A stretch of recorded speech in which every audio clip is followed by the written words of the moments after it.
আসসালামু আলাইকুম। চলে আসলাম আরও একটা রেয়ার কবুতর নিয়ে। ওর চোখটা একটু খেয়াল করেন।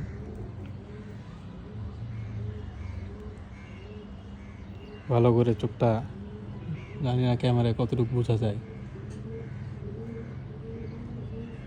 তো এই কবুতরটা আপনারা জাবরা বলেন, সিলভার বলেন, যাই বলেন না কেন, এই যে কবুতরটার একদম বাজু কালা, লেজ কালা, মানে ব্যালেন্স কবুতরটার।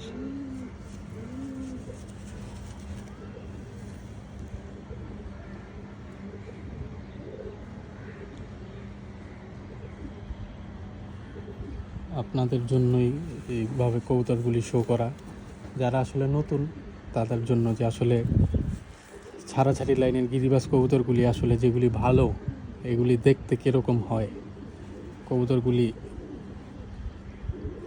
ক্যাটাগরি কেমন হয়, এটাই আসলে বোঝানোর জন্য। এই সবাই আমাদের ডিএস পিজন লফটের যে পেজটা, এটার সাথে থাকবেন। ধন্যবাদ সবাইকে।